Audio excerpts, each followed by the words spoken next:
Most people believe Moses only spoke about beginnings, creation, Exodus, the law, but very few realize that Moses also spoke about the end.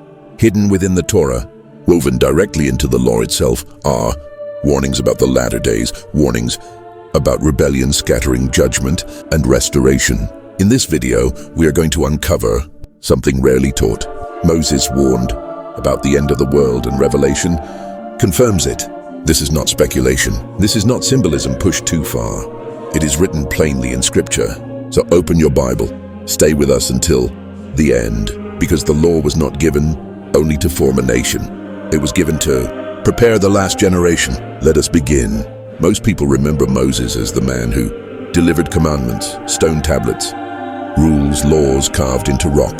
But Scripture remembers Moses differently. Deuteronomy 34:10. And there arose not a prophet since in Israel like unto Moses, whom the Lord knew face to face. That word matters. Prophet. Before Moses ever gave a commandment, he heard the voice of God. Before he spoke to the people, he spoke with the Almighty. Moses did not receive second-hand revelation. He did not interpret dreams. He did not rely on symbols. God spoke to Moses face to face. Numbers 12:6-8. If there be a prophet among you, I the Lord will make myself known unto him in a vision, and will speak unto him in a dream. My servant Moses, with him will I speak mouth to mouth. This means something profound. Moses was not merely explaining God's will, he was carrying God's voice. And like every true prophet, Moses was not confined to his own moment in history. True prophecy always looks forward. It speaks into generations, yet unborn. And at the end of Moses' life, that truth becomes unmistakable. Moses stands on Mount Nebo. Below him lies the promised land. He can see it, but he cannot enter it. Israel stands on the edge of fulfillment. Victory is near, promises within reach. Yet Moses knows something the people do not. This moment will not last forever. Israel will rejoice. Israel will prosper. Israel will settle into the land. And then slowly they will forget. Not all at once, not immediately, but inevitably. Moses understands human nature. He has seen rebellion in the wilderness. He has seen golden calves and murmuring hearts. He has seen how quickly faith fades when comfort arrives. And so Moses does something unexpected. Instead of speaking only about conquest, instead of celebrating victory, he looks far beyond his own lifetime, beyond Joshua, beyond the judges, beyond kings, beyond exile. Moses lifts his eyes toward what he calls the latter days. This is where Moses steps fully into his role as a prophet of the end. The lawgiver becomes a watchman. The man of beginnings becomes the man of conclusions. And before Israel ever sets foot in the land, Moses warns them how the story will end. And that warning begins with words many overlook. Words that point not to blessing, but to future corruption. And that brings us to Moses' first explicit end-time warning.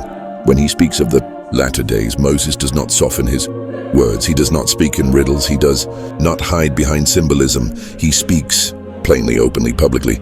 Deuteronomy 1:29. For I know that after my death ye will utterly corrupt yourselves, and evil will befall you in the latter days. These are not the words of a pessimist.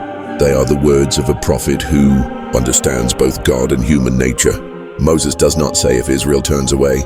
He says when, and then he introduces a phrase that carries enormous prophetic weight, the latter days.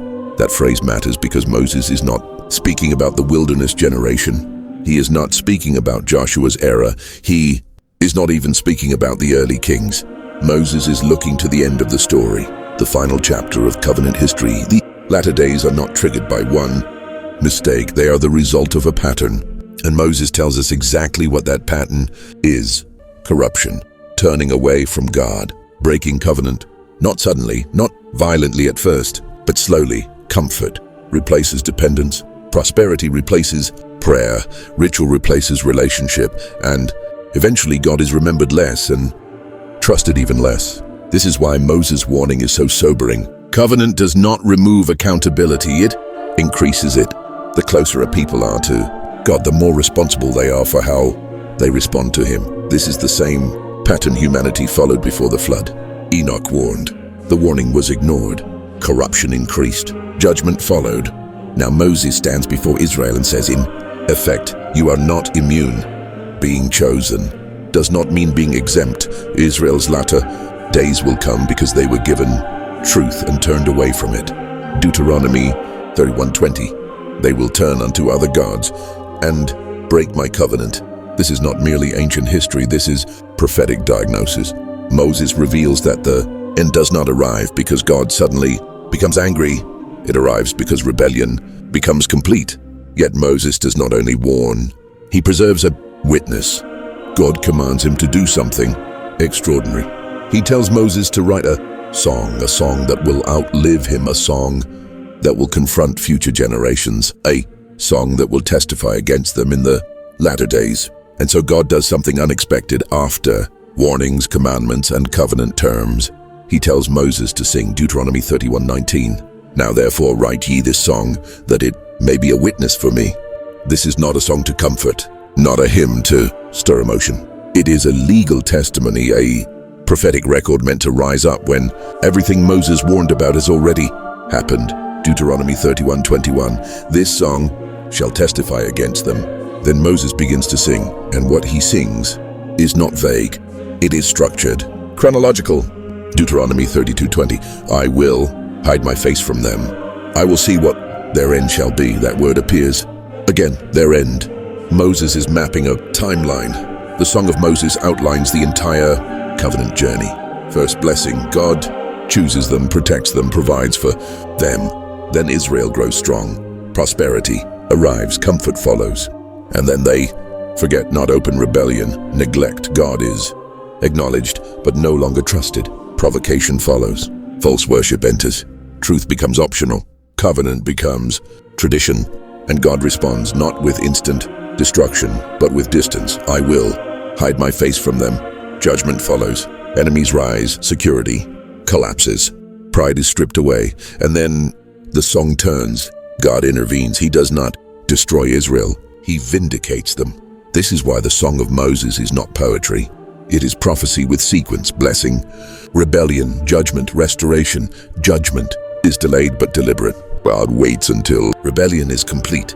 The Song of Moses is not just Israel's story. It is the pattern of history, and it will rise again at the end of the age. Revelation 15:3, they sing the song of Moses and the song of the Lamb.